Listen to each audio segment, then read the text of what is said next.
Hello again. It's Jillian with I'll Eat Your History, where I watch historical food videos. And then I make what it is that I say that emphatically. I make what it is that he talks about in the show. So I'm really curious to see what it is I put in my mouth today. So today we're going to be doing something I cannot pronounce. It's the Bruet of Almaynne. And I'm sure as we watch the video that I'm going to react to, we're going to find out what that means. I think it means something to do with Germany, if that's my guess. It's a dessert for Lent. I do know that. That was in the show description notes, whatever. It's a dessert for Lent, which is perfect because when I post this, it's going to just be about time for Lent in 2025. I will tell you, I am not Catholic, so I don't know very much about Lent except for it's a time to don't not enjoy things. So I guess this dessert is for something that they can enjoy when they're not supposed to be enjoying things. So we're gonna see how it goes. But make sure to stick around for after the video to see what I get up to. I'm going to be making almond milk. I'm going to be making rice flour, which I've never done before. I think it's not going to go well.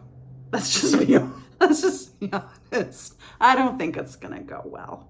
But I am willing to be surprised. So come, be surprised with me. All right, let's get started. Hi everyone, welcome to Tasting History. I'm your host Max Miller, and today it is the second week of Lent. And I have given up absolutely nothing. But a lot of people have. A lot of people give up chocolate for Lent, or alcohol, or eating the little piece. Well, we know he didn't give up alcohol because we just did butterbeer. We know he was drinking his butterbeer during Lent. Whether it's the second week, or the third week, we don't know. Whenever you're drinking your butterbeer and your dairy, because we put some butter in the beer. And if you didn't see that episode, I'll link to it at the end, or you can go search for it on my site. But I will tell you a little follow-up on the butterbeer situation. It was chewy. I should have captured that for the episode. It was chewy. And then as I was editing it, I was like, as I was rewatching the video, he's like, yeah, don't turn it up too high or else you'll make scrambled eggs. What did I do? Cranked it up to medium high because I couldn't handle it. And so as I was drinking it, I was like, why am I eating it? Why am I eating this butterbeer? I guess I must have scrambled some eggs. So I predicted I was going to do it, and I did it. You got a little follow-up there, but you're here for Bruet of Almaynne. Whatever. Let's get into some Lent time. Let's get into some fasting. Let's do it. This is a popcorn that fall out when you're at the movies and you have to pick it up off your shirt. Anyway, a lot of people give things up for Lent. And that is nothing new. In the Middle Ages, there was a whole host of things people gave up every single Lent. They couldn't eat meat, they couldn't eat dairy, they couldn't eat basically anything from an animal. So today we're going to explore the early vegans. That's what Lent was. Lent was like, I'm going to dabble in veganism. And I don't even know what that word is yet. Because I still bathe only once a year. Or some of the creative ways medieval chefs dealt with this doctrinal dilemma, and we are going to create our own sweet rice porridge with dates and almonds called a Bruet of Almaynne in Lent. A Bruet of Almaynne. I don't want to put that in my mouth. I will put it in my mouth, but I don't want to because that looked like glue. Today on Tasting History. Here we go.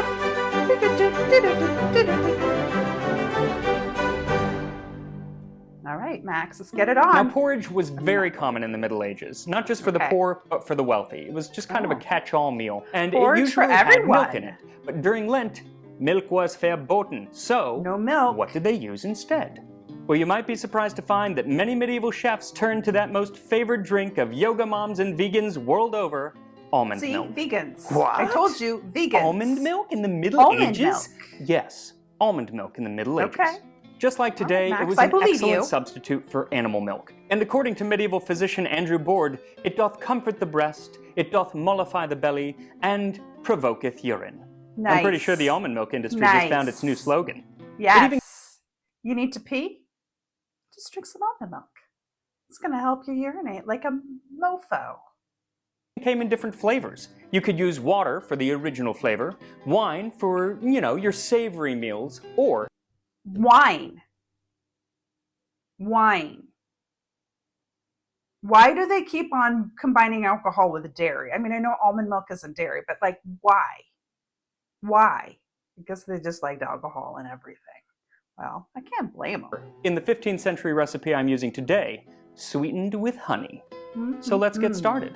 For this almond milk, you'll need a half cup of pulverized almonds. Now you can either pulverize your own or just buy almond flour. It basically does the same thing. Yes, 1.5 teaspoons of honey, a dash of salt, and 1 cup of boiling water. I can Take do your that. honey and your salt and pour the have boiling little water over it wood and bowls. mix to dissolve. Then But I'm pour the gonna mix liquid it. over the pulverized almonds and allow to soak for about 10 minutes. Give it a stir occasionally with one hand, and with the other hand, go ahead and smash the like button. Then hit that subscribe button. I did think he was going to get a little bit inappropriate there. But he kept it clean because it is Lent. This is a religious holiday, so let's not be vulgar. Tap the notification bell so you can always stay up to date with tasting history. Once your 10 minutes is up, strain it through a sieve into a bowl. Well, thank God there's no cheesecloth involved. We know what my cheesecloth story was from the cheese making video. Now, while almonds were a great substitute for milk, they didn't do much to address the main issue during Lent. You don't get to eat no meat. Now, of course, people ate a lot of fish on fasting days. That's what Lent is kind of known for. But back in the Middle Ages, it wasn't just Lent. It was also every Wednesday, Friday, and Saturday of the year. It's gonna get a little old. And if you didn't live near an ocean, then you ended up mostly eating salted cod and herring.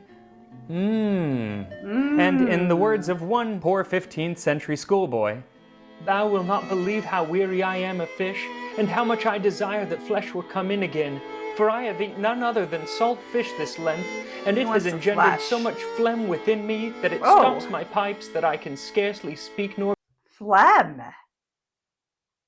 The saltfish has made him phlegmy. I haven't heard that before. I know dairy makes you phlegmy. It was all about those humors, I bet. Those 4 humors or something. Breathe. So whatever was this poor lad to do? Well, let me answer that question with a riddle. Answer that When is a question. puffin not a puffin? Answer? When it's a fish. Oh. It's time for history! That's right. In the Middle Ages, they would do pretty much anything to classify something as a fish. Basically, if it had anything to do with water, it was a fish. Wait, what? They just made everything fish? They put alcohol in everything. They don't know what they're doing. They just don't know what they're doing. Porpoise. Clearly a mammal, and they knew that back then. But because it swam, they classified it and dolphins as fish, so they could eat them. Okay. I mean, they swam, so I get it. They were acceptable for the porpoise of eating. But how about beavers? I imagine one monk said to another, "How are we going to classify beavers as a fish?" Well, said monk 2. Well. I'm just not even going to say anything about that. I think you know what I'm thinking, though. They do have fins, kind of, that paddle in the back, and it's scaly like a fish, so there you go. Beaver, fish, so they same ate thing. Beaver? Okay, but what about puffins? I mean, that's a bird. You can't... It's definitely a bird. Yes, but a puffin lives on an island which is in the ocean, and they often go into the ocean to feed on fish, so... Well, on that note, human beings live on islands and go into the ocean to fish. They could be fish. Are we fish? Are we fish? Oh, and what's going on up here? What's this little monk guy just crawling around on the ground? Crawling around on the ground after his little Latin words. Looking for a fish in all those letters. Clearly. Puffin, fish, same thing. So as you can see, they were starting to stretch the definition of fish pretty thin. You could even say that the definition was fluid. That was the worst one yet. But the weirdest medieval fish had to be the barnacle goose. See, before they understood bird migration patterns, Barnacle geese were never seen to be nesting in temperate Europe. They would just kind of Okay. appear one day, usually sitting out on, floating logs and other driftwood. There would also As be we all barnacles do. attached to this driftwood. And so people Okay. put it together that What's that? What is that? A barnacle tree. It looks suspicious. This looks suspicious. Why? I can't even. It looks kind of like, what's the opposite of phallic for the lady bits? It's what it looks like a uterine. It looks uterine. Looks uterine with some real problems. If this is your uterus, you got some dangly bits here. That's a problem. together that these geese don't come from eggs, they hatched from those barnacles. Another tree. Okay, so the barnacle tree is like a uterus for geese, is what we're getting here. It's a barnacle uterine tree. So they're geese of the ocean. So they're fish, right? Okay, sure. Anyway, they were good to eat for Lent. Anyway. Now maybe all you knew right. that almond milk wasn't just a modern ingredient. But what about mock Maybe meats? I did. Surely things like tofurkey and the Impossible Yes. Burger, that stuff Yes. is modern, right? Nobody's going to Yes. make mock meats in the Middle Ages. No. But they do, laddie. Oh, They you. do. Medieval You cooks were loved to find delighted ways to about take that. Lent-approved foods and turn them into non-Lent-approved foods, like So, again, vegans. This is the vegan holiday.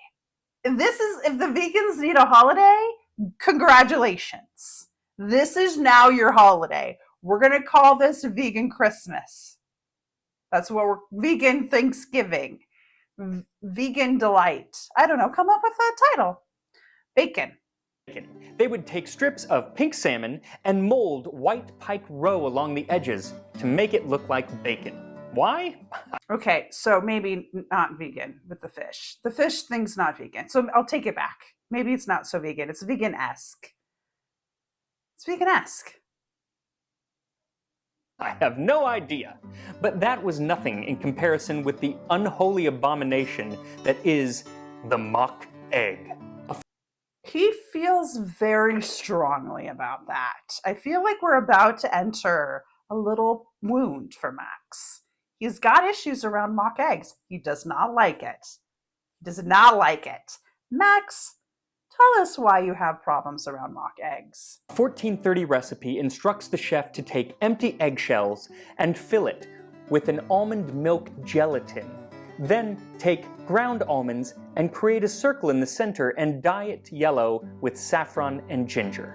So gross. He hates that. He But hates very popular in the 15th century. How our good for palates have them. changed. So Yes. medieval people were willing to Well, have you tried it, Max? I didn't see a video about almond eggs. Maybe it's delightful. We don't know. give up a lot of ingredients during Lent. But there was one ingredient that was just a bridge too far. And you Okay. better believe it, it was butter. No. You and the puns today, Max.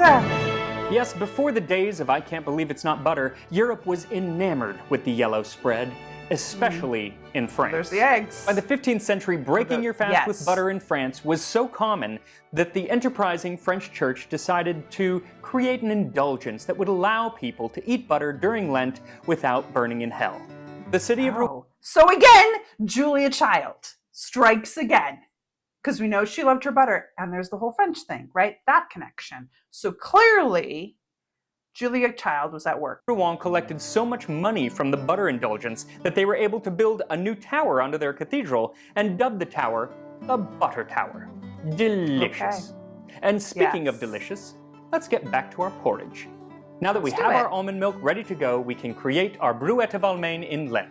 All you'll need Bruet is of 1 Almaynne. cup of the almond milk, 1 tablespoon Got of it. rice flour, 2 Okay. tablespoons of sugar, and 3 dates, 2 chopped and 1 minced.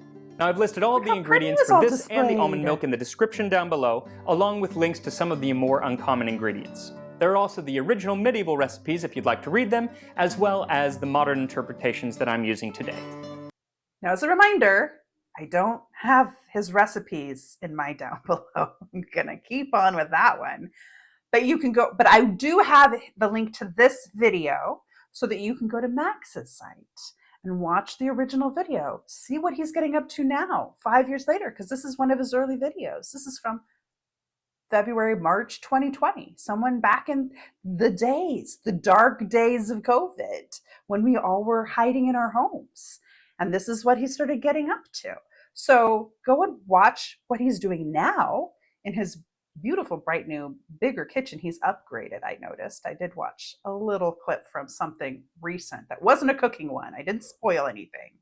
So first, take a saucepan and add your almond milk, Okay. the rice flour, the sugar, Good. and the finely minced date. You can do that. Then whisk it all together and heat on medium Easy. until it comes to a boil. We Then hope. turn it down to low and simmer for about 15 to 20 minutes or until the porridge gets nice and thick. Yuck. Every minute or so. Okay, well, first of all, we're going to have to see how this turns out, because the last time he told me to put something on medium until it boiled, it didn't. Hello, butterbeer. So we'll see what happens here. That looks like glue. Not interested. Not interested in that. So make sure to give it a good stir with the whisk so nothing burns on the bottom. Okay. Once it's done, remove it from the heat and strain it into a bowl. Another straining Then go story. ahead and dish it up. This is either I don't two wanna small strain portions, maybe for things. dessert, or one larger portion. Then garnish it with the chopped dates, Okay. and maybe toss a little more sugar on there if you want. I do. Then want. go ahead and serve it forth. Serve And it so here we forward. are. Oh, there it is. Bruet of Almaynne in Lent. He's got a lovely Let's give it a little shot. wooden bowl. Let's see what he thinks of this. What do you Get some think, of those Max? dates. Get some dates. Let's see. That is delicious. He loves it. Make this. Oh, Go make this. I'm It's making not it. that hard and it is delicious. well, we're gonna find out. Wow. It's like a warm hug. Oh, Now, if you end up making your own Bruet of Almaynne in Lent, make sure to leave me a comment below and let me know if yours Oh, is I'm gonna delicious let as you mine know. is, because this is amazing. And even if you don't make it, make sure to like this video, subscribe, hit the yes. notification bell, and join me next time on Tasting History. we will join you next This time. would be a really good breakfast. Okay. Well, I think porridge for breakfast is a Or thing. anything. Lunch, dinner, dessert. Awesome. Okay. Really awesome. I'm so happy. I hope I'm that happy because it looks gross, but he thinks it's the best thing that he's ever put in his mouth. So let's go find out. I'm going to make it now. I'm going to try to make this. It looks super easy. I cannot screw this up. I can't screw this up. So let's find out what happens. We're getting ready for almond milk. This will be a new way to do almond milk. We've got our little water. You can see the steam. Now it said a dash of salt. Now, everybody knows what a dash of salt is, right?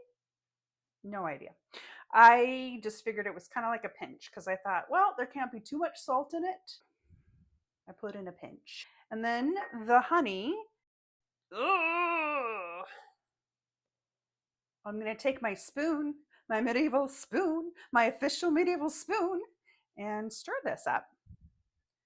Now we pour it over the almonds to let it soak. All right, with my gigantic spoon, making my little almond milk. So that is gonna soak for 10 minutes. Soak away, babe. Meanwhile, we are going to attempt to make rice flour. Now, this isn't in the recipe that Max shared. He just said, buy some rice flour. But I said, why buy some rice flour when I got some rice and I can make some flour? So I looked at, I've never done this before. This is before. Okay, blended the rice flour. Okay, so we're gonna sieve it. There is a lot of sifting that happens in this show. Although, to be fair to Max, he didn't tell me to do this. He didn't tell me to make my own rice flour. I'm just trying to be economical with the rice I have already. Okay, this is taking too long. I don't want to sieve anymore. It's a little grainy. Okay, but we're supposed to blend it again. We're going to blend this up again. I don't know for how long. I probably should look to see how long I should blend it for. I just blend it until I feel like I don't want to blend it anymore because that's how I cook. So that when I feel done, that's when it's done. Whew! Look at the flour wafting off the top of this. Now we have rice flour. So Max, if you've got other recipes that have rice flour, I am ready for you. I am ready for you. So it turns out that rice flour is actually extremely easy to make. Don't waste your money buying rice flour. Blend it up. Just put it in the blender and blend it, put it through sieve until you feel like you've done enough, and then go back and blend it again. I didn't do any times. I just did what I felt like it, and it came out delightful. Here it is. See? Delightful little rice flour. I am so excited. I did not screw this up. Great timing. The almond milk, I don't know why I'm looking at the stove because it's sitting on the table. The almond milk has soaked. So let's strain this bad boy up. Ooh, it's sludgy. Sludgy, sludgy. Squeeze this out. Make it happen. All right, now we have almond milk. Well, my strainer could have been a little finer. And a little bit of the back of my throat. But with the honey, it tastes delightful. All right, I'm going to go ahead and put it in this lovely jar. That was not very much almond milk. Did not make very much almond milk. Look at that. You need to increase the recipe if you actually want almond milk for the week. But it'll be enough for this recipe.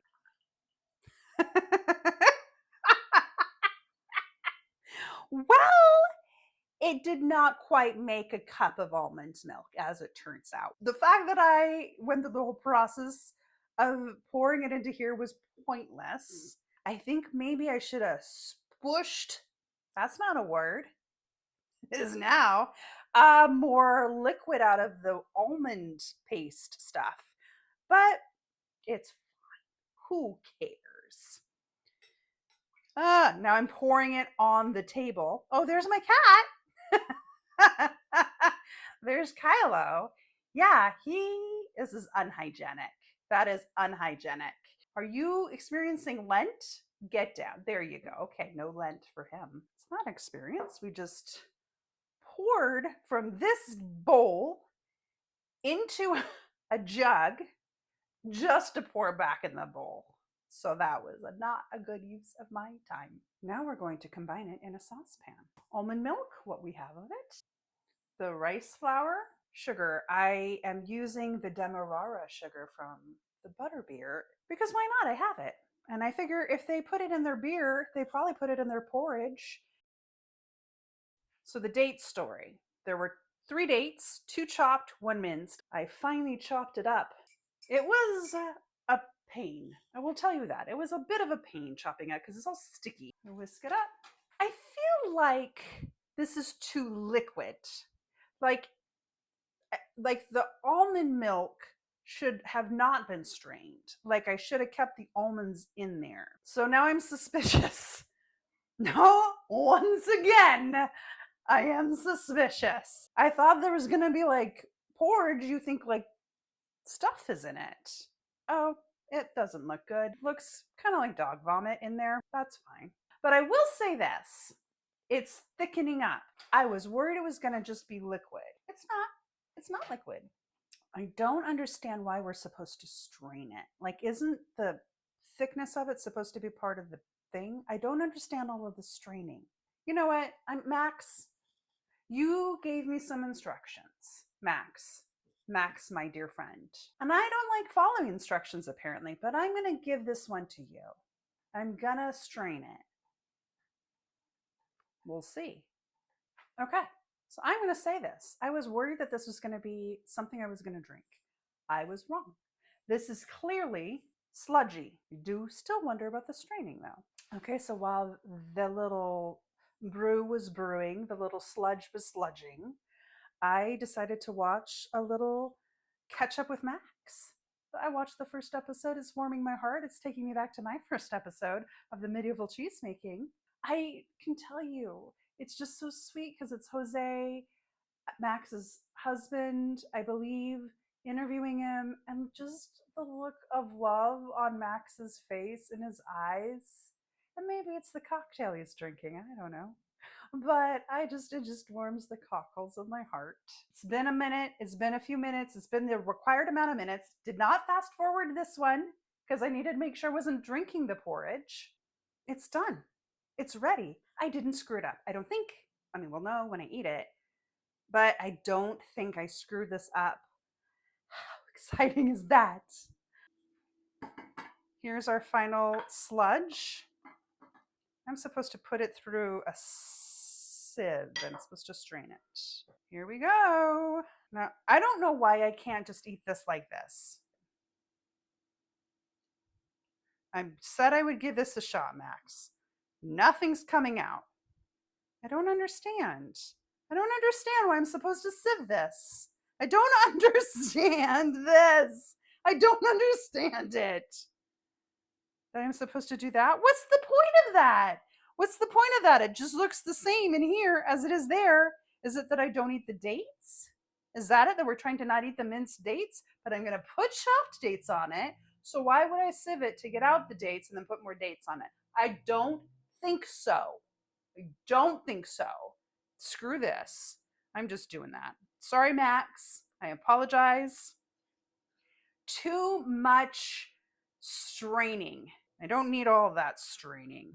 I think it's just because those middle-aged people, not middle-aged people, I'm a middle-aged person. I mean, the people from the Middle Ages were dirty, dirty people. And they don't know what would fall into their vats, right? As they're cooking away. And this is probably why they had to do it, because they had to catch the fingernails or the phlegm, like that guy. Although phlegm would have gone through this sieve. I'm not doing it. And look at that. That is supposed to be 2 servings. That's barely 1 serving. And that's with me not straining it. That is not enough. But I am American. So I'm going to own that. In America, we eat too much. Our portion sizes are gigantic. So perhaps for me, this just is too little. And maybe if I was in the Middle Ages, this would seem gargantuan. I'm going to put some dates on it. This is too many dates. I'm not putting all of the dates on it. That looks disgusting. This looks like, well, it doesn't look like vomit. That's a little harsh, but it doesn't look good. So Max loved this. He loved it so much. Warm hug in a bowl.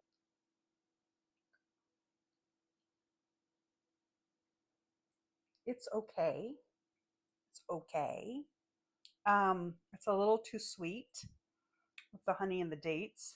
I'm happy I'm not drinking it. It's okay. Here's what I'll say though. It was simple. I didn't screw it up. This was a simple recipe. I even figured out how to make rice flour. So that was a win. Made some almond milk. Wasn't a full cup, but that was okay. It was good. Fine. It was fine. Everything was fine. No drama. It did not take me 5 hours. And I have this to eat. And this is fine. It is sweet though. Like, I don't get it. I just don't think if you're not supposed to eat sweets during Lent, this qualifies as very sweet. So I don't know if God likes you if you're eating this. It tastes like cereal. It tastes like Chex. Kind of tastes like Chex, maybe. Yeah, like Chex. If you had Chex and you put milk in it and it sat there for several hours until it disintegrated and you put some dates in there, so this is what that tastes like. You're welcome. The next episode, let's talk about it. Max filmed these first episodes back in February, March, April of 2020. And we remember what was happening then. It was COVID. So now I've noticed the next several are all plague related. So he was like, there's a plague happening. Let me go back to the books and see what they did to conquer plague, because Lord knows in early days of 2020, we didn't have anything. We hadn't even discovered drinking bleach yet. We had nothing other than washing all of your groceries and avoiding all human contact. That's all we had.